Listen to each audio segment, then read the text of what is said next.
Good evening. I'd like to thank my two guests tonight, Paul Edlin and Elisa Swan from Microsoft and Amazon, respectively, for joining us to talk about their experiences in the professional world and the transition from college life to work life. I'm John Rosenfield. I'm Associate Director with Career Development Advising, which is part of the Career Services Office. My team provides career advising and education for all the students who are non-business majors, so the rest of us out here.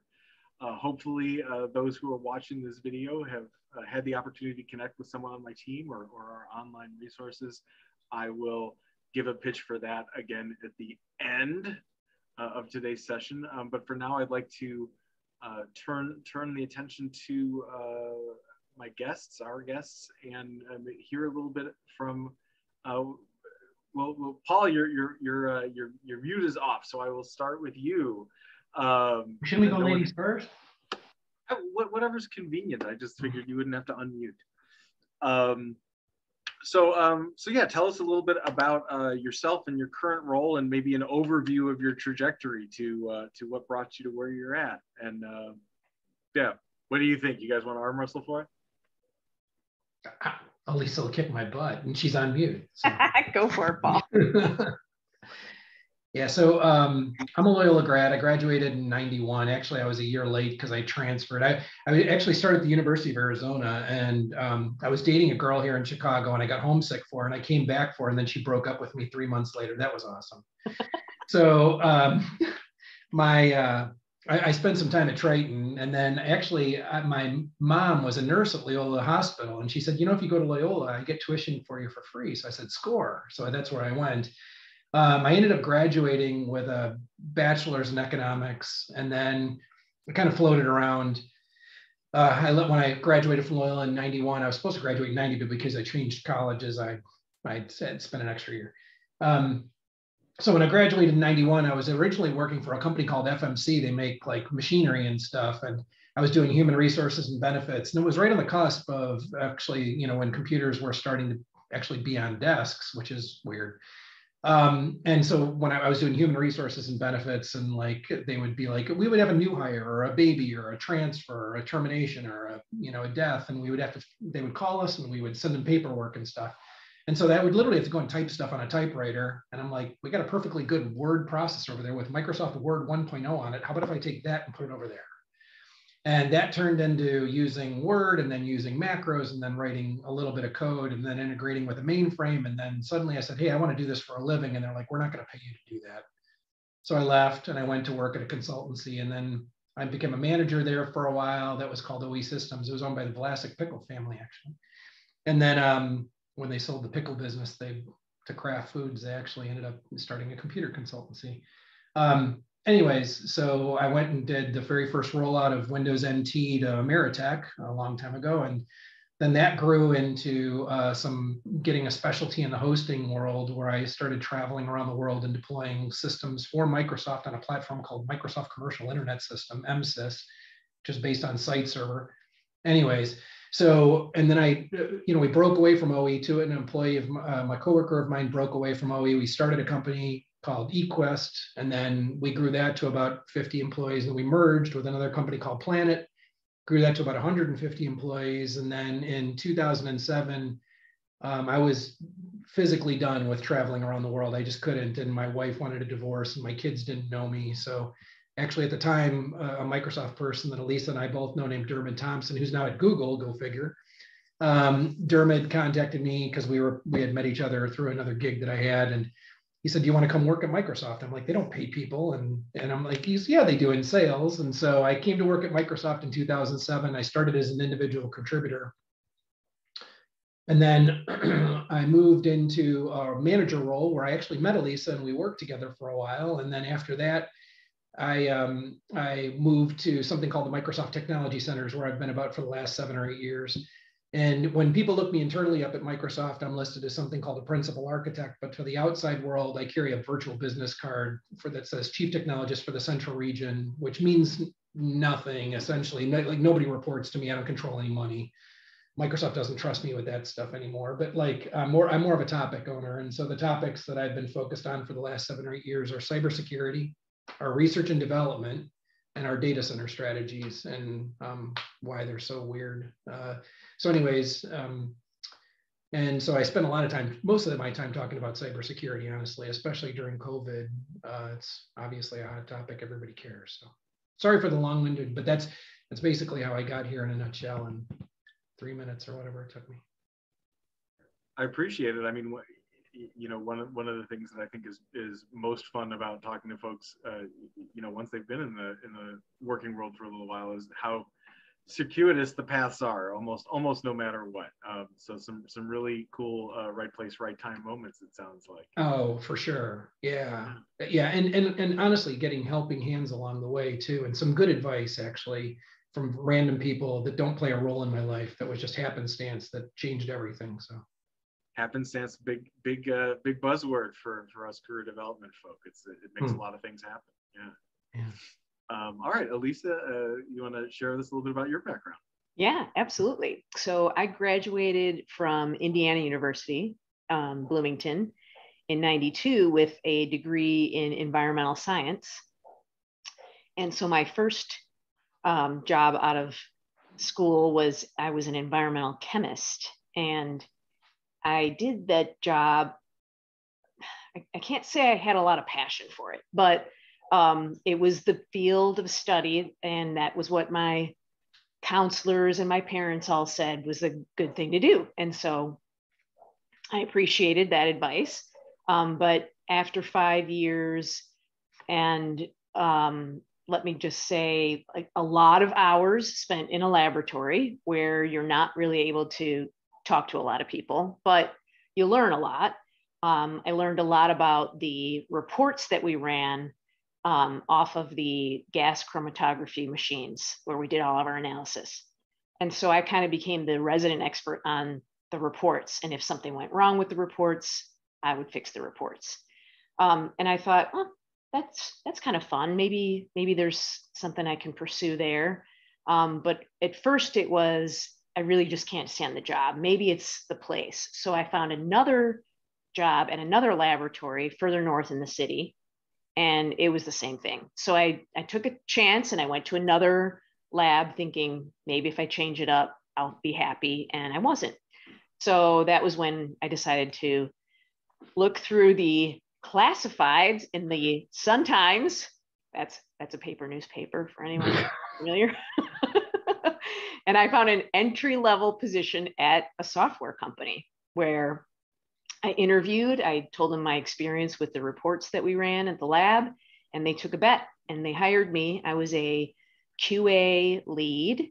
And so my experience there was just testing software. And we had direct access to the engineers that wrote the software. We were a nice little small company. I could walk across the hall and say, what does this mean in the user interface? And doesn't make sense to me, doesn't make sense to our customers. We would get feedback from customers. So I really liked it. And then I actually got promoted and I ended up running a team of QA testers. And then before you know it, I was talking to customers whenever we were running into problems with anything in the UI. And then lo and behold, now I was becoming the customer liaison. So they asked me if I wanted to be more customer facing as like a part-time thing for my job. So I started to do that more. And then I had a friend who I worked with a lot that left the company and said, you need to come and work with this company. It's a lot of fun. It's a startup, you know, could be huge. Let's do it. And so I took his advice and I left. And I also took his advice. I think a lot of people will appreciate this, where he said, tell them that you make 3 times what you make. And I was like, I don't think that's a good idea. And he was like, trust me. And so I got a job making 3 times what I made because of the help of a colleague, and started at a software company that was a startup, and they had a role in Chicago and they also had a role in California. So I said, I want the California job. And they said, okay, well, I need you to train your backfill in Chicago before you move, and then we'll move you out there. So I moved to California and worked at that startup for about a year and a half, and then Microsoft acquired that startup. So now I'm working for the biggest software company in the world, and I'm in California. A little intimidating, but super fun. And I worked for Microsoft in California for about 7 years and did all sorts of great stuff there. I traveled a lot. And then I had my first daughter, and that's when reality kicked in, where I had no family in California, and it was super fun, but I needed the support system with my family. So all my siblings and their kids live back here in Chicago. So I looked for a position in Chicago and found one, and Microsoft moved the whole family back here.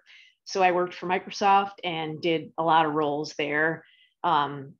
Technology specialist. Then I moved into more of a solution sales position. Then I was a manager with Paul, and we learned a ton doing that together. And then I got a great opportunity with Amazon, Amazon Web Services, and left Microsoft almost 5 years ago. And I've been with AWS since then. And I've had a lot of opportunity there with working with a lot of different customers around cloud services. And now I focus on 2 customers here in the Chicago area, large enterprises. And I basically, my role at AWS is to help my customers innovate using technology. So we get to have a lot of really great business conversations because we work backwards from what the business problem is and then identify how technology can help. So the technology piece is the super easy piece. It's identifying what the business challenge is. So that's what I do every day. Wasn't it Encompass, Elisa? What was the name of the company? Yeah, the software startup. Yep. It's part of like, it got boiled into SharePoint, didn't it? And it was like, Yeah. And for the longest time, Elisa and I were working together like 6 years after they acquired them. And there were still like these little breadcrumbs of Encompass software and SharePoint that you could find if you looked in log files. You look at the code, yeah. Look at how famous you are, Lisa. Yeah. Yeah, people doing monthly subscriptions to your original work. Yeah. So, and again, I think the some interesting themes and overlaps there that stand out to me in the work that I do, working with students, is this idea of maybe having certain roles and even certain maybe sector or type of employer in mind. And for both of you, it seems like in that initial like post-grad experience, you're in a role, you're doing a certain job, and then certain other roles or related roles take you in a different direction, and then you're working for a different sector or in a different industry entirely. Yeah. You figure out how some of those skills can translate into something that might actually be a passion.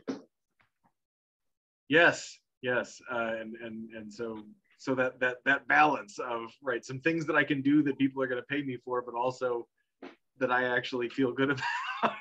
Right. Love it. So yeah, I mean, and right. So there's been different experiences and different transitions for both of you in the intervening history. I'm wondering, as you think back, if there are again, sort of themes that pop out to you as what were some of the big challenges that you faced, or what seemed like sort of a struggle in that moving from being a student and knowing the life of a student to coming into the life of a full-time employee? What was that like? I can take a first crack, Paul. That works. So I would say that the social aspect is probably something that is challenging. If you're a social person when you're in your university, and especially probably nowadays where a lot of things are done in groups. I know just based on seeing what my kids focus on in their studies, a lot of things are group effort. Looks like we may have lost Paul. Yeah. Yeah. I know. I know. I hope he catches that. He'll catch it. Yeah. But I'll pause there because we probably need them to edit that part out. Oh, well, we'll see I mean, this isn't this doesn't have to be perfect. Sometimes the strings are showing, but yeah, exactly. But yeah, I think the social part is probably the biggest challenge, right? Because for me, the first job I had out of university was working in a laboratory almost in seclusion, right? And just having to rely on self-motivating, following kind of the day-to-day logs of what needed to get done, and not really having the team aspect that I had at university, because there's a lot of team study, team activities that you do. So I think that was a big challenge for me, and it actually probably played a big part in why I left that job, because I guess I didn't really realize how much I enjoyed teaming and how much energy I got off of working with others. So that's one thing to think about when looking at roles, like how do you operate day to day? Do you operate and collaborate with a team? Are you more of the type of person that prefers to work alone, and then you can eventually come together as a team at the end of a project or whatever? So it's good to think about things like that. It's kind of hard to know, but you could base it on what you enjoyed when you were studying, right? But another thing I think was really challenging for me was the financial piece. And why I say that is, so you're getting a paycheck, and you likely have student loans. You probably have to pay for some personal things as well. So how do you do the math of, like, okay, I get paid this much a year or this much a week or this much a month, and I want to make sure I have funds for doing things I enjoy, and maybe try to save a little bit, be good to save. Probably start a retirement fund. Those kind of things I never thought about until I was probably 5 years into working, right? Welcome back. Weirdest thing ever. Complete power outage for like all of a second, and my network completely died. So I had to wow. restart. Weird. So I had a little power blip. Apologies. You're back. I am back. Yeah. Even happens to folks in the tech industry. It does happen to us. Yeah, go figure. I can tell you how the internet works, but I can't keep my power on in my house. Right. All right. Yeah. Yeah, Lisa, you were saying. Go ahead, yeah. No. I was just going to prompt you to continue. Oh yeah, no. So I think those are the two biggest challenges. So Paul, just to catch you up, I talked about the social aspect when you leave university and go into your first job. Probably need to look at that carefully. Like if you enjoy working in teams, look for a job that you have that opportunity. But then I also talked about the financial aspect, where now you're getting a paycheck, and what do you do? Like, no one really taught me that. I hope people are being taught that now, like how to be fiscally responsible and financially independent, especially if you're starting. Start forming habits early with saving for retirement. Yeah, actually, that's excellent. I mean, like I wouldn't have mentioned that, but now that you do mention it, Elise, I actually read a book. This was a 90s book that some people knew. Is called More Wealth Without Risk by Charles Givens, who was like this. Everybody dismissed him back in the day, and but he actually said, like, bank as much as you can in your 401k while you're young, because that's when it matters. It doesn't matter when you're older. Yeah. And so like, I did that. And honestly, I would say that, it's been the difference of a lot of money because of that doubling power of money. Like you don't have to work half as hard for it. It's working twice as hard for you. Yeah. But, people are like, oh, I'll just wait until I get to like my 30s and then I'll start doing my retirement. It's like, no, do it when you're 18. You put $10,000 away by the time you're 18, you're going to have a ton of money by the time you're 50 or 60, even if you just leave it alone.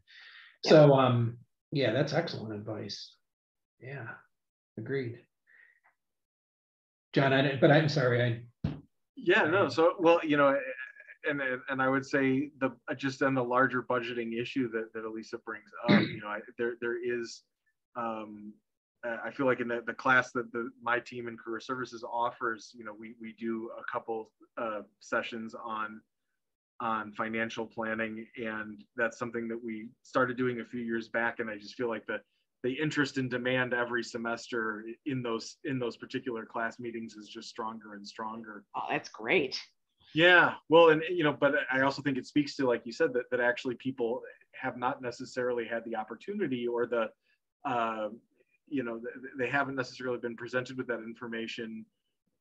And so I think things like opting into 401k, things like, you mentioned earlier, I'm not going to necessarily co-sign on saying I make 3 times what I make, but I will absolutely endorse that we should always be negotiating whatever salary is offered to us. And that's something that we're glad to help coach people on. So there's a little plug. Oh, that's good. Yeah, so I mean, so salary negotiation, the 401k, just really beginning to work with a some sort of budgeting strategy if that hasn't been part of your existence during college. I talk to a lot of seniors who they don't know what it costs for their life, per month. Right. So it's time to find out. But you really have to think of that 401k as not your money. That's the way I think of it. It's not money that's mine until I'm much older. It's not something I'm ever going to, you kind of set it, forget it. It's like this thing that just lives back there. It's not some, that if you internalize that early on, it's not nearly as painful as when you have to kind of suck it up later and you're like, where am I going to find that? But if it's just like paying taxes, you kind of got to look at it like a tax for your own well-being. That's basically the way you have to think of it. Yeah. Yeah, I know. There's at least some movement over recent years that a lot of companies, now it's like an opt-out rather than an opt-in. So you would just automatically start off with, being part of the 401k. And to the point I think both of you are making, it's just psychologically a lot easier to just say that that's what you're doing up front and declare that contribution when you start a job, rather than say, well, I'll decide to do it later. Like, well, that's a lot harder to convince yourself of. Yeah, for way sure. harder. Yeah, way harder. Because then, life takes over. Yeah, I don't even think you're used to spending it already, I pay myself before I pay everybody else. And that's what you're doing, basically. You're paying yourself before everybody else. And it's all coming out pre-tax too, which is lovely. You're not getting taxed on that money. So it has a net positive impact. Mm-hmm. Absolutely. Anyways. So we talked a bit about the financial and a bit about some of those shifts in social and just social engagement and opportunities for that, and how that's different in the workforce than it is at school. So Paul, any other sort of big themes that you recall as being challenges or just kind of some big adjustments there? I was a jackass when I came out of college, to be honest with you. I'm not kidding. I mean, like, there's an adjustment. Yeah. It wasn't that I was belligerent or like, or that I was a know-it-all. And I think that the one thing that I've,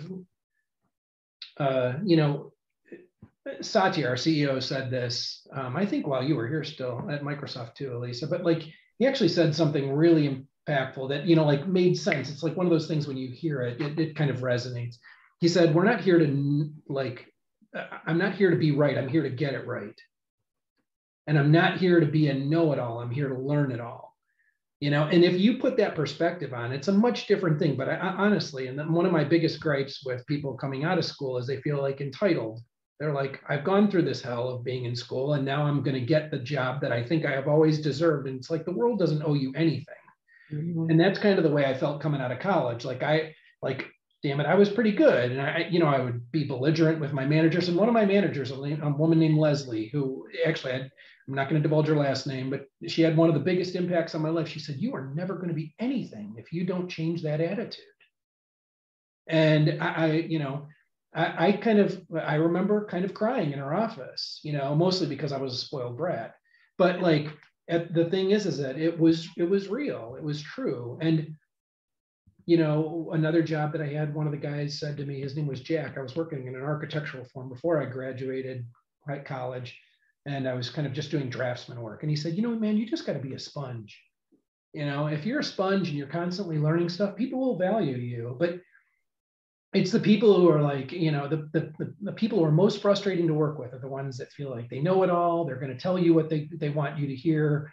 And they feel like, the world owes them something. Those are people who are frustrating to work with. The people that I love working with are the people who are like, I made a terrible mistake. Here's what I did. I would never do this again. Yeah. I really appreciate those introspective, self-critical is a really important skill, I believe, and especially if you take the tack of, I'm not here to be right, I'm here to get it right. Then as you learn more things, you'll talk yourself off of the platform that you thought you were going to advocate for, You'd be like, no, I've learned something. I'm not going to do that. Instead of digging in and trying to prove the world is wrong, it's like, why don't you listen for a while, and I'm not saying I'm not perfect at that. I'm not, but, I think when you, I really do aim, I want to be right. I don't want to be right. I mean, when I want to get it right, I don't want to be right, and so I make mistakes all the time. I trip over stuff. Yeah.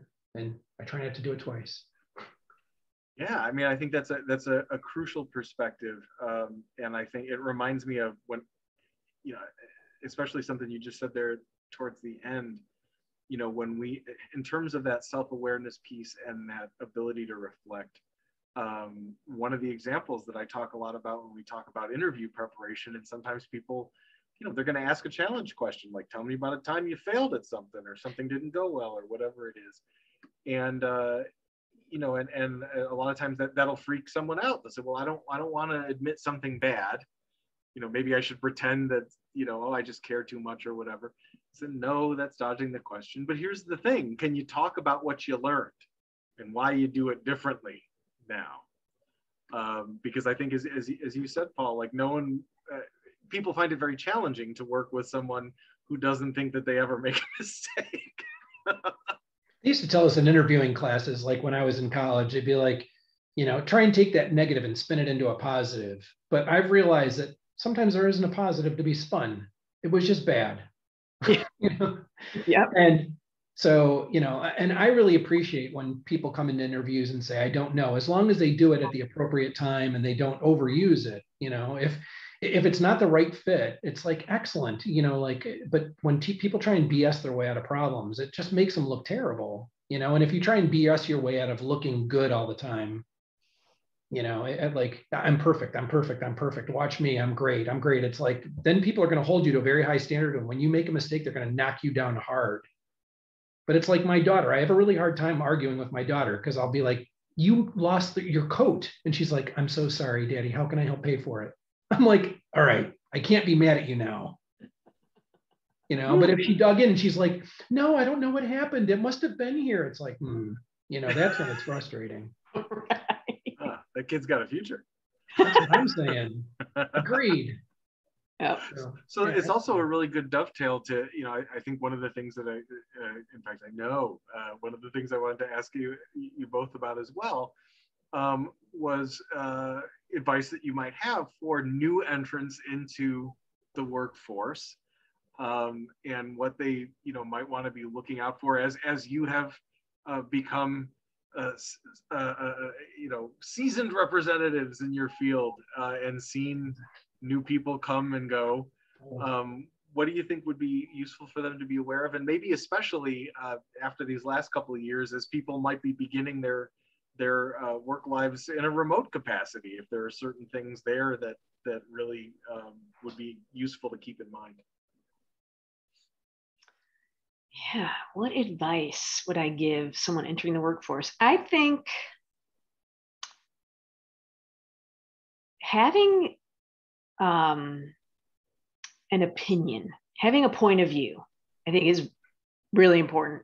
So whether it's when you're interviewing, kind of have a point of view of what you perceive the company being like, which means you have to do the research, right? Reading the job you're applying for and having a, I guess, curiosity of what the role might be. That kind of feels to me like a point of view. You did the research, you're curious, maybe something's not clear, ask questions, and that kind of dovetails to what Paul was saying earlier, just always be learning. So just always being curious and having interest and energy about it. Sure, this might be your 7th interview of the day, let's just say, but it doesn't mean you should come with just a defeated attitude or you're exhausted. Like, just a little, positivity goes a long way, And look at that, I got a little prompt from a text right when I finished that. I turned my phone off because I was worried. I know, I was like, oh, that was bad. Yeah,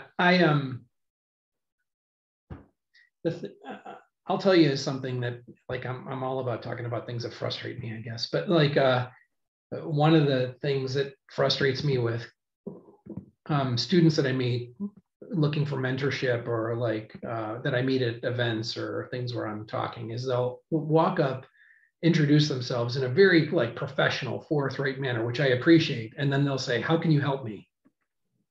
Or imply something to the effect of, "How can you help me get a job at Microsoft or Amazon?" Right? And so that puts me on my back foot, because I get asked that like 400 times. So here's what I would prefer if somebody did this to me. "My name is so-and-so. I really want to get into Microsoft. What are the things that you would recommend that I should be doing in order to be the best candidate possible? What lessons did you learn? What mistakes did you make?" And then if they know something about me and they know what I'm passionate about, how they ask me, how can they help me?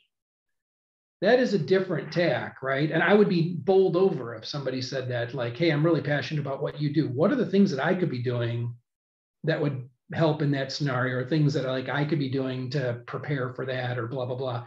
Like, put the onus back on them, because if they show me that they're willing to do the work, then I'll double down and be like, "Oh, I'll help you now." But it's like when they put the burden on you as the person, I feel like, okay, well, I can't scale that way in some cases, but it's mostly because I feel like they're asking for the moon in some cases. Like, I need to get them a job. Suddenly now I'm their hiring manager, as opposed to like, something where I feel like I'm enabling them to just do good or to help in some way. Yeah, that's one of the things. And I had something else I wanted to say and I forgot what it was. So John, I'll leave it there. I know, I appreciate it. And again, it really, it to me, it dovetails, a lot of times we talk about sort of reframing that when we start to talk about networking or having a networking conversation, and, some students feel okay about it. Most students don't really want to hear that word. And when we ask them why, I say, "Well, I don't know how to get somebody to give me something like that." And so I often try to reframe it as, well, all we are seeking is information. Not a gift, not a favor, not a, and so all we want is information. And so as you demonstrated, if we use like an open-ended questioning, what is your experience? What can I learn? What resources would you recommend? Is there anybody else that you think I should talk to? Those are all open-ended questions seeking information. It's not like, can you give me a job? Do you know anyone who can give me a job? How can I get a job at pick your company? Yeah. It's, and I think somebody's teaching kids this. I think somebody's actually advocating the kids go and ask for what they want. And I think that that's misleading, because they're setting themselves up for really, kind of like, I think, a lot of frustrating conversations. But if they're asking somebody like, how they can, like what lessons, or what lessons could they learn, or how could they, what things could they be doing to succeed or to look better as a candidate, and et cetera, et cetera. Yeah. I think it can be useful there. And it's interesting, because I think that I think you sort of underscored this. Sometimes there's like maybe an impreciseness, or there's a communication breakdown when someone is trying to say, be forthright, or be genuine, or be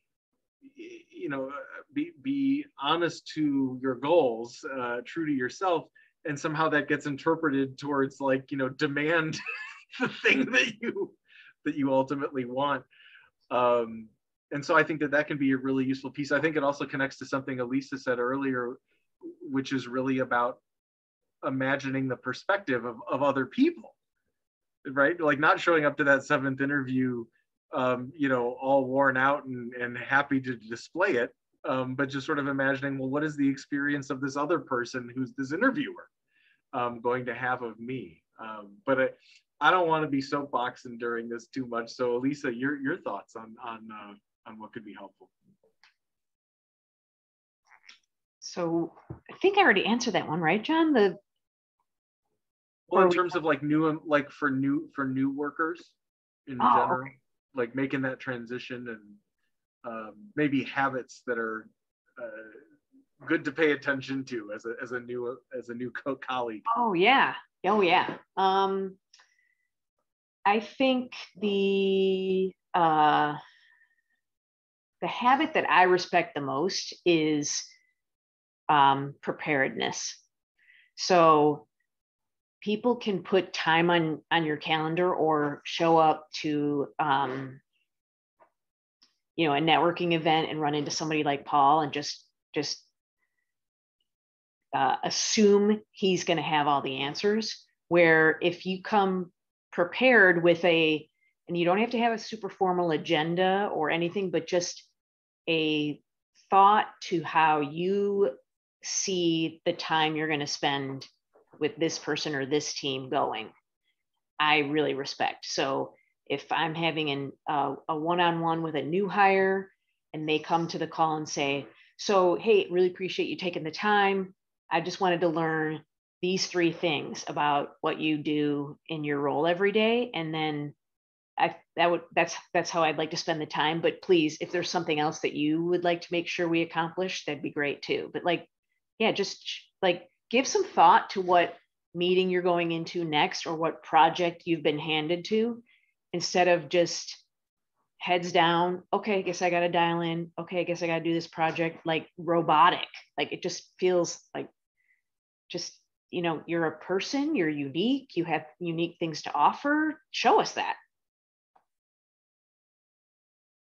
I love that because, you know, I think that there's 2 pieces in that too that I'd like to pull out, and one again, it seems to be that sort of imagining what the interaction is like for the other person and sort of honoring that or you know, right. Prioritizing that in some way.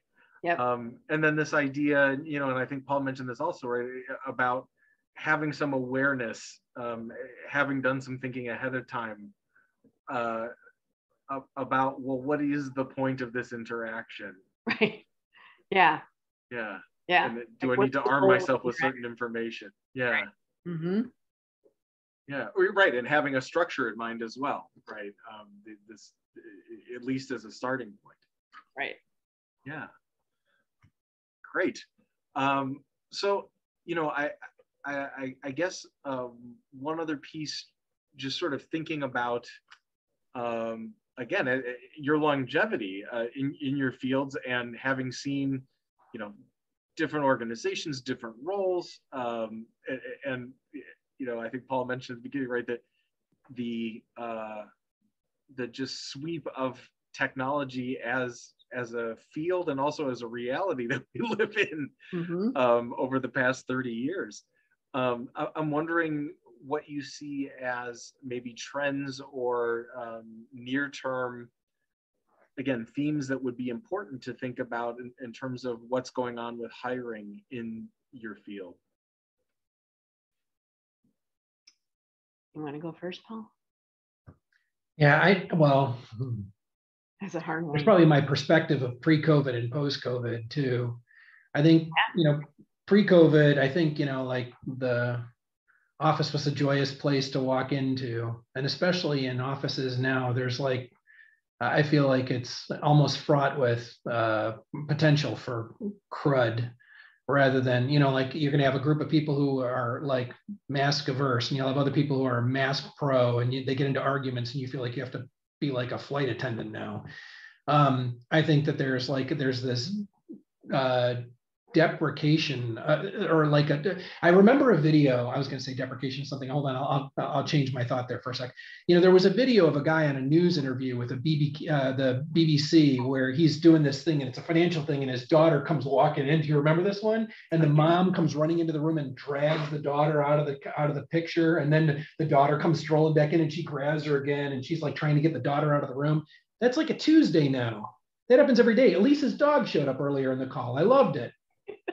But we used to freak out when that stuff happened. Yeah. And now it's like every single day. Like yesterday, 2 days ago, I was on a call and one of my coworkers' little boys walked through. I'm like, oh, put him in the camera. Like, I want to see him, you know, like those aren't. And I think that the thing is that like the office, the nature of the office, I think is kind of morphed and changed. I still think it's going to be like heavy office stuff. But I think this idea of flexible work, like, Elisa knows, I mean, we've been doing this forever. Like work from home for me was every single day if I wanted it to be, unless the customer was coming into our offices or something. So for us, COVID was a Tuesday or like any other Tuesday. Mm-hmm. But, I think, the thing is now is that you've got these various clashes of concerns where some people, I don't mean the political sense, but some people are very conservative in their approach and other people are far more liberal in their approach and they conflict. And I think that's gonna stay for a while, even after this is all done. And the other thing I think that working in your comfy pants is here to stay, is my point. In your pajama bottoms, like I've got my slippers on, and that's normal when I'm in the house. I don't think that's going anywhere. But I do miss some things, and I'll say that like one of the things that the people who've joined any large company during COVID have been impacted by. They've never gotten to feel this, but there were a lot of conversations that Elisa and I had just meeting up in a hallway at the office where I was like, hey, I saw this. Did you guys see this happening? And we would discuss it, and you get that tribal knowledge instantly because you ran into somebody. That doesn't happen anymore at all. Yeah. It's unnatural now to make it happen. But when you were in the office, you would just pick up hallway conversations. You'd be like, hey, did what happen? What? And you would you would listen to it and you would gain all this tribal knowledge because you would, be within earshot, or they'd walk up and be like, oh, you never guess what happened to me just now. All that has gone away. And I think that that's terrible. And I think that people who've joined companies during COVID have really suffered because they lack that tribal, thing that you get where you can just tribal knowledge, where you get tribal knowledge. And I think that learning is a lot harder. You have to kind of force yourself, much like students who are going through school right now. They really have to be pretty regimented to learn remotely. And if they're not wired that way, it's really difficult. So those are the two things that I can think of. I mean, there's probably plenty more. Elisa's probably got some. I mean, it's not a quiz. So yes, your perspective. Right. Yeah. Yeah. I think the missing out of the hallway conversations is, you have to try a little harder. You got to work at it a little bit more. So if you have a thought and you've got some sort of an instant messaging platform within your company, you throw it out there, right? So a lot of times we form little groups where I'm like, I just heard somebody mention something like this on one of my calls. What does the team think, right? And we're trying to foster that kind of ad hoc collaboration through those tools. Or you just pick up the phone and call somebody like, hey, you busy right now? I had something I wanted.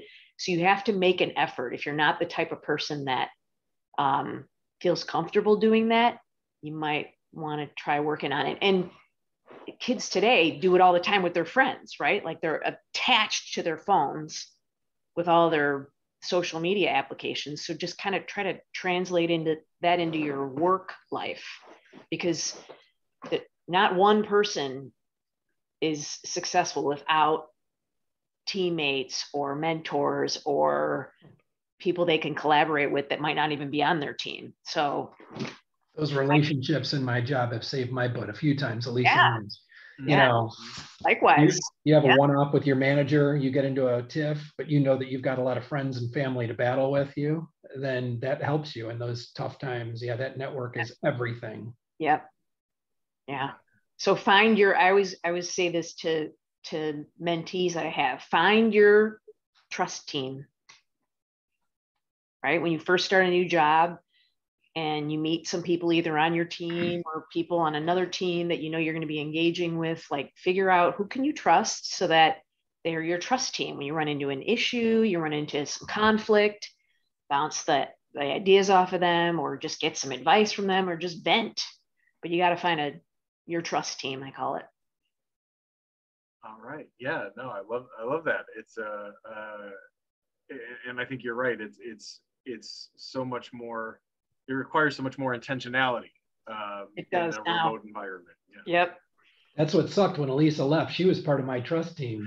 I'm still part of his trust team, though. She is. I know. We just never talk anymore. But like literally, because we went through this battle together, you know, we kind of formed a pretty tight bond, you know, between, and there was a group of us there, you know, me, Elisa, another guy named Corey. There were a few of us, right? That we kind of went through this wash, rinse, repeat cycle together. And because of that, you know, you kind of understand how they're built, like, you know, what makes them tick and the things that, you know, and why you can trust them. And I think that those people who are truly authentic, you smell that. And Elisa's got that in spades, you know, so I just trust her like crazy because I know how she's wired. I know how she thinks, even if we don't agree. And we've mindfully disagreed on more than one occasion, but you know, at the end, we still high five each other because we appreciate, at least I do. I appreciate Elisa so much, you know, and that's why I miss her. I'm like, high five, yeah. Like digital. I do. I miss her. She's been gone 5 years. It felt like a decade. Oh, Paul, that's too long. I gotta go. The power of your trust team, right there, John. That's right. Yeah. Yeah. Well, so that's why I say, like, if Microsoft fires my ass, I'm calling people. Like, at least I'll be on my speed dial. There you go. Well, yeah. You know, and we always talk about, I mean, networking is not just about getting a job in the next couple of weeks or something like that. It's about, you know, just having that support structure ongoing, you know? Yeah. Yeah. So yeah, so look, I mean, I know we're getting close to time here, and I could ask maybe a dry question about, I don't know, like AI and the, you know, like asynchronous interviewing or whatever.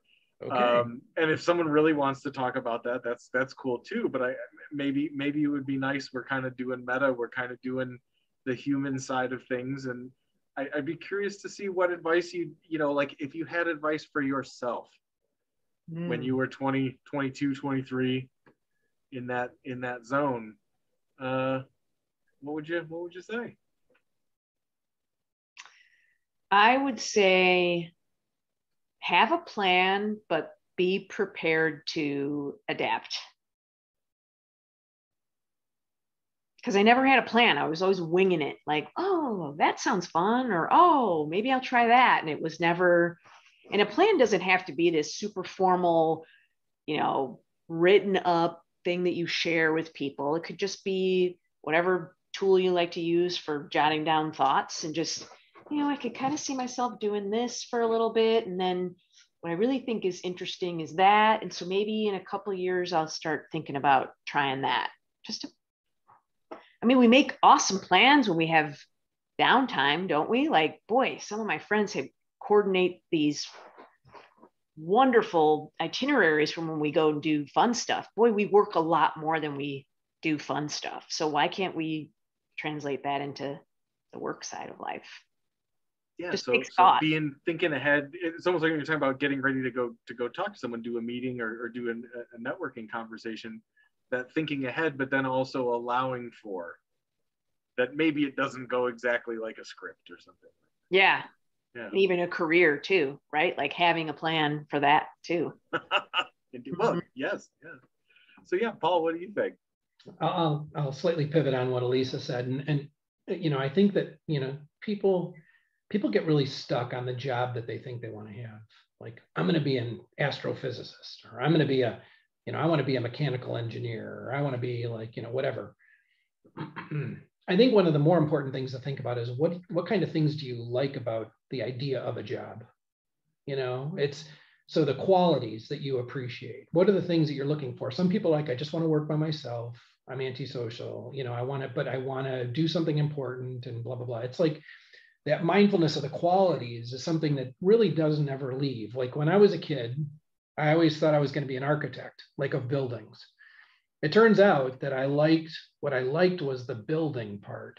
I didn't necessarily care about the buildings. And I like working like with stuff. I like woodworking. I like doing electrical work and plumbing and things like that. But I also like understanding how computers talk and how networks work. And essentially I became an architect of computer stuff, not an architect of buildings, but it was the qualities that I think were more important. It was being able to see something from beginning to end, or being able to watch it grow from an idea to something physical, right? Um, and so those qualities are different for every person, but people think about the job and they haven't really thought about what they like about the idea of that job. It's just like, oh, that sounds cool. I'll make a lot of money. And man, I'll tell you, money can make, it doesn't really make you happy, but it makes your dreary life a little more bearable. But it doesn't buy happiness. And, I think you'd probably be better served in finding something ideally where you love getting up in the morning. And I love getting up in the morning and doing what I do. I never have to struggle. I struggle through other things. And I go through moments of pain on my job, but in general, it's that 80-20. I'm willing to put up with the 20% of garbage because the 80 is so wonderful. And if you find that job, you are blessed, like I'm blessed.